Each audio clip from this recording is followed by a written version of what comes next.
নমস্কাৰ এই মুহূৰ্তত আহি পৰিছে কেইবাটাও গুৰুত্বপূৰ্ণ খবৰ আৰু এনে ধৰণৰ খবৰসমূহ নিতৌ চাবৰ কাৰণে চেনেলটো সাবস্ক্ৰাইব কৰি ভিডিঅ'টোত এটা লাইক কৰি দিব। এই মুহূৰ্তত জনাইছো এটা গুৰুত্বপূৰ্ণ খবৰ। মাৰোৱাৰী সমাজৰ সমৰ্থনত মন্তব্য কৰিছে মুখ্যমন্ত্ৰী হিমন্ত বিশ্ব শৰ্মাই। মুখ্যমন্ত্ৰী হিমন্ত বিশ্ব শৰ্মাই কৈছে মাৰোৱাৰী সম্প্ৰদায়ৰ লোকেই অসমৰ শিক্ষানুষ্ঠানসমূহক আটাইতকৈ বেছি মাটি দান কৰিছে। প্ৰকাশ পাইছে ৰাজ্যৰ ৫টাকৈ বিধানসভা সমষ্টিৰ উপ নিৰ্বাচনৰ চূড়ান্ত ভোটাৰ তালিকা। ধলাই সমষ্টিৰ ভোটাৰ তালিকা প্ৰকাশ পাইছে। ১,৯৭,৬৪২ গৰাকীকৈ ভোটাৰ আছে ধলাই বিধানসভা সমষ্টিত।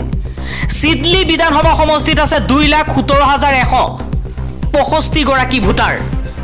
বঙাইগাঁও বিধানসভা সমষ্টিত আছে ১,৮২,৩৫৪ গৰাকীকৈ ভোটাৰ। বিহালী বিধানসভা সমষ্টিত আছে ১,৩২,৫৭৯ গৰাকীকৈ ভোটাৰ। চামুগুৰি সমষ্টিত আছে ১,৮০,৩৮৬ গৰাকী ভোটাৰ। মুখ্যমন্ত্ৰী হিমন্ত বিশ্ব শৰ্মাৰ পাছতেই মাৰোৱাৰী সমাজৰ পক্ষত থিয় হৈছে বিধায়ক ৰূপজ্যোতি কুৰ্মী। ৰূপজ্যোতি কুৰ্মীয়ে কৈছে এজনৰ ভুলৰ বাবে গোটেই মাৰোৱাৰী সমাজে কিয় ক্ষমা বিচাৰিব লাগে। মাৰোৱাৰী ভগ্নীৰ পৰা ৰাখি পিন্ধে শৃংখল চলিহায়। শিৱসাগৰত মাৰোৱাৰী সমাজে ক্ষমা বিচৰাক লৈ মৰিয়নিৰ বিজেপি বিধায়ক ৰূপজ্যোতি কুৰ্মীৰ এই মন্তব্য। স্মাৰ্ট মিটাৰে জ্বলা কলা খুৱাইছে সাধাৰণ জনতাক। স্মাৰ্ট মিটাৰক লৈ মন্তব্য কৰিছে সাংসদ অজিত কুমাৰ ভূঞা। স্মাৰ্ট মিটাৰে জ্বলা কলা খুৱাইছে সৰ্বসাধাৰণ ৰাইজক। তেনে সময়তে স্মাৰ্ট মিটাৰ প্ৰসংগত মন্তব্য কৰিছে সাংসদ অজিত কুমাৰ ভূঞাই। অজিত কুমাৰ ভূঞাই কৈছে বিজেপি চৰকাৰৰ দিনত ডকাইতিৰ আটাইতকৈ ডাঙৰ উদাহৰণ হৈছে স্মাৰ্ট মিটাৰ। সাধাৰণ মানুহক এই স্মাৰ্ট মিটাৰে লুটি পুতি নিশেষ কৰি তুলিছে। সমগ্ৰ অসমত প্ৰায় ৭০ লাখ স্মাৰ্ট মিটাৰ সংযোগৰ বিপৰীতে ইতিমধ্যেই সংযোগ হৈছে ২৫ লাখ। কিন্তু আন ৰাজ্যসমূহৰ তথ্য চালে দেখা যায় যে স্মাৰ্ট মিটাৰ সংযোগৰ ক্ষেত্ৰত ৰাজ্য চৰকাৰসমূহে দৃঢ় স্থিতি গ্ৰহণ কৰিছে। অৰ্থাৎ স্মাৰ্ট মিটাৰৰ সংযোগৰ সিদ্ধান্ত মানি লোৱা নাই।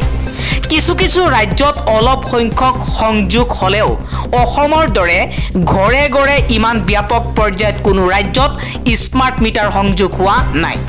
আনকি বিজেপি শাসিত ৰাজ্য গুজৰাট, উত্তৰ প্ৰদেশ, মহাৰাষ্ট্ৰতো নাই স্মাৰ্ট মিটাৰ। বিজু জনতা দল, তৃণমূল কংগ্ৰেছ আদি দলে নিজ নিজ শাসিত ৰাজ্যত স্মাৰ্ট মিটাৰ সংযোগৰ আপত্তি কৰিছে। কিন্তু প্ৰশ্নটো হ'ল অসমত কিয় লৈছে বা অসমত কিয় স্মাৰ্ট মিটাৰ সংযোগ কৰিছে। সাধাৰণ ৰাইজৰ ইমান দুৰ্ভোগ স্বত্তেও স্মাৰ্ট মিটাৰ সংযোগৰ ক্ষেত্ৰত অসম চৰকাৰ ইমান তৎপৰ হৈছে কিয়। ইতিমধ্যে তথ্যৰ পৰা এইটো গম পোৱা গৈছে যে স্মাৰ্ট মিটাৰ সংযোগৰ নামত ৫,০০০ কোটি টকা ৰাজকোষৰ পৰা উলিয়াই দিয়া হৈছে। গতিকে যিসকল কোম্পানীয়ে স্মাৰ্ট মিটাৰ সংযোগৰ ঠিকা লাভ কৰিছে সেইসমূহৰ লগত অসমৰ ডাঙৰ ৰাজনীতিবিদৰো কিবা হাত আছে নেকি। স্মাৰ্ট মিটাৰৰ নামত সাধাৰণ মানুহৰ বিদ্যুৎ বিল আটাইতকৈ ২ৰ পৰা ৩ গুণ বেছি আহিছে। সাধাৰণ মানুহক ভাতে মাৰি কাৰ ষড়যন্ত্ৰ আৰু পকেট গৰম হোৱাৰ স্বাৰ্থত অসমত প্ৰায় ৭০ লাখ স্মাৰ্ট মিটাৰ সংযোগৰ ঠিকাৰ ব্যৱস্থা কৰা হৈছে। সেইটো আজিৰ দিনত আটাইতকৈ ডাঙৰ বিষয়।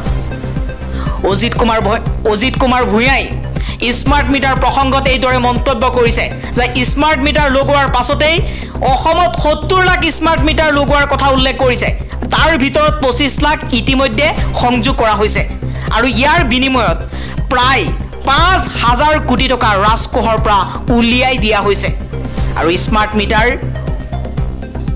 সংযোগ কৰি স্মাৰ্ট মিটাৰৰ নামত সাধাৰণ মানুহৰ বিল ২ৰ পৰা ৩ গুণ বেছি আহিছে।